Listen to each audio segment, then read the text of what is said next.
रामायण एक ऐसा ग्रंथ है जहां मर्यादा, स्नेह और संस्कारों का हर कदम पर उदाहरण मिलता है। लेकिन कई ऐसे प्रसंग हुए हैं जिनका रहस्य एक बार में समझ पाना मुश्किल सा लगता है।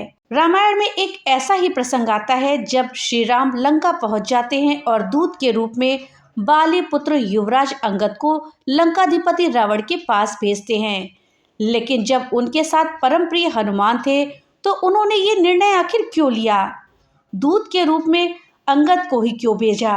और अंगद ने ऐसा क्या किया कि न केवल लंकेश ने उनके पैर पकड़े बल्कि उनका पूरा दरबार सहम सा गया। आज इस वीडियो में हम इसी विषय में जानेंगे। इस जानकारी के लिए वीडियो में हमारे साथ अंत तक बने रहिएगा, जिससे कि आपको सही और सटीक जानकारी प्राप्त हो पाए।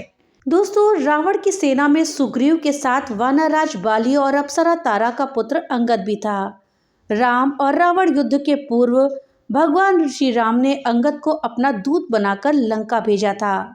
लेकिन क्या आप जानते हैं कि हनुमान जी के रहते हुए अंगद को क्यों श्री राम ने दूत बनाकर भेजा था?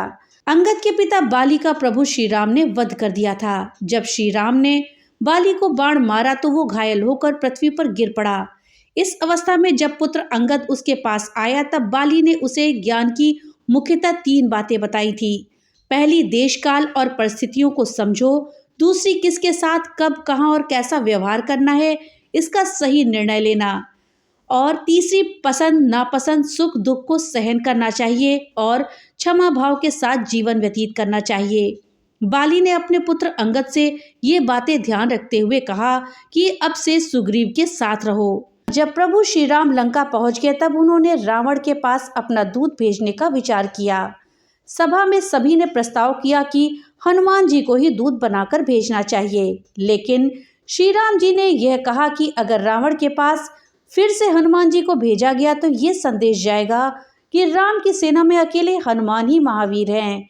इसीलिए किसी अन्य व्यक्ति को दूत बनाकर भेजना चाहिए जो कि हनुमान जी की तरह ही पराक्रमी और बुद्धिमान हो। ऐसे में प्रभु श्री राम की नज़र अंगद पर जा टिकी।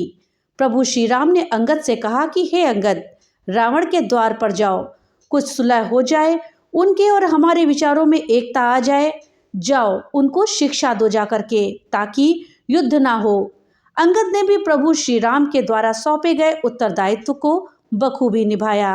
वीडियो में आगे बढ़ने से पहले आपसे एक छोटी सी रिक्वेस्ट है कि अगर अभी तक आपने वीडियो को लाइक नहीं किया है तो कृपया वीडियो को लाइक कर ले और ज़्यादा से ज़्यादा शेयर करें, जिससे कि ये जानकारी अधिकतर लोगों तक पहुंच पाए।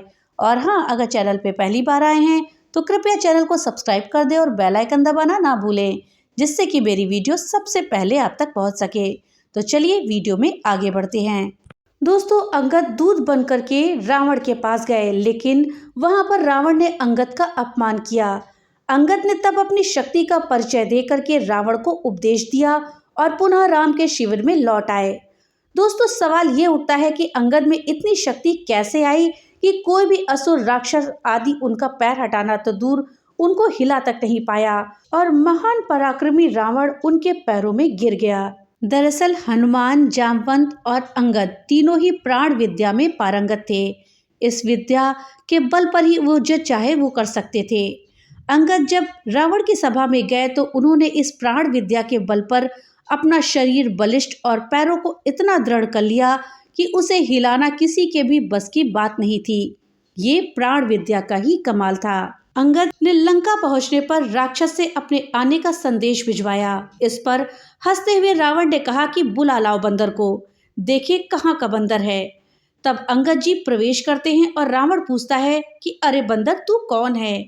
इस पर अंगद जी श्री राम जी के दूत होने का परिचय देते हैं। अंगद ने कहा कि प्रभु, मैं इसलिए आया हूँ कि राम और तुम्हारे दोनों के विचारों में एकता आ जाए।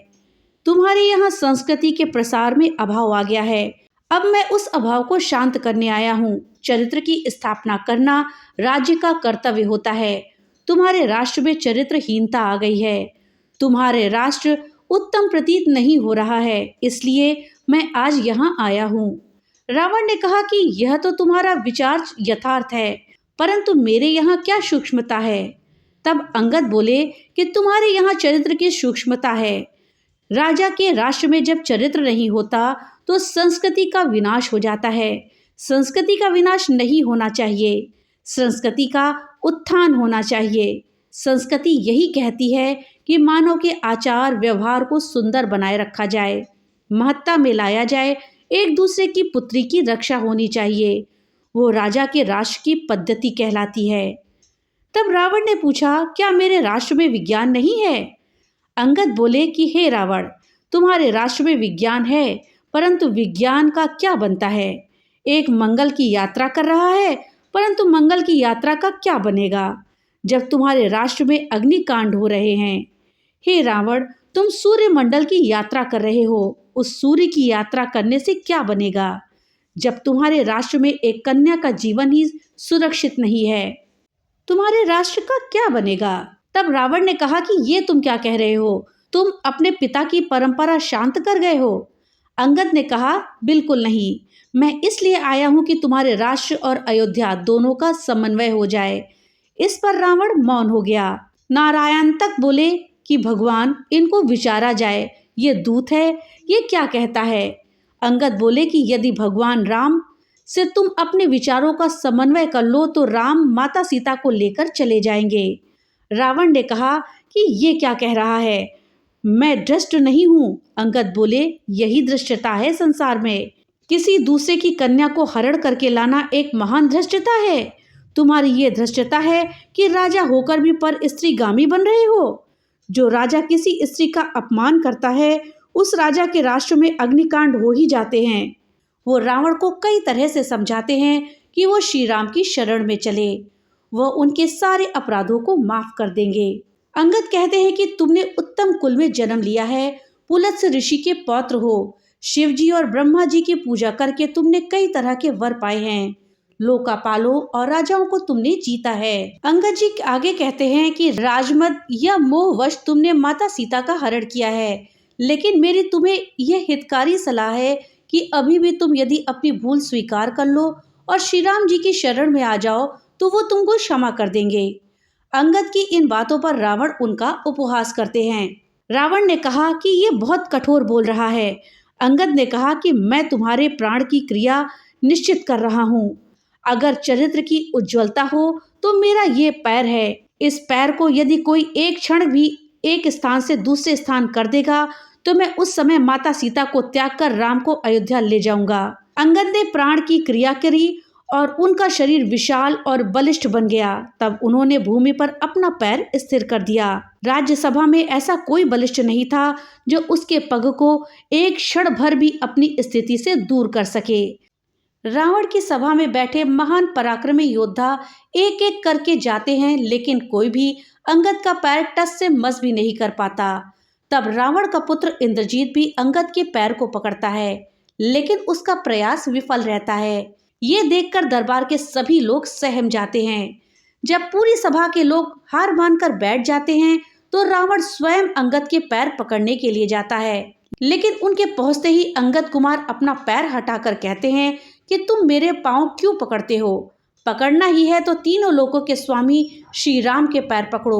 वो शरणागत वत्सल हैं, तुम उनकी शरण में जाओगे तो तुम्हारे प्राण अवश्य बच जाएंगे, अन्यथा युद्ध में बंधु बांधवों समेत तुम्हारी मृत्यु भी तय है। तो दोस्तों, ये थी जानकारी कि रावण की सभा में श्री राम ने अंगद को ही दूत बनाकर के क्यों भेजा। हनुमान को भी वो भेज सकते थे। और दशानन रावण ने आखिर क्यों अंगद के पैर पकड़े थे। जानकारी आपको कैसी लगी हमें कमेंट बॉक्स में लिख करके जरूर बताइएगा। तो मिलते हैं अगली नई वीडियो के साथ, तब तक के लिए राधे राधे।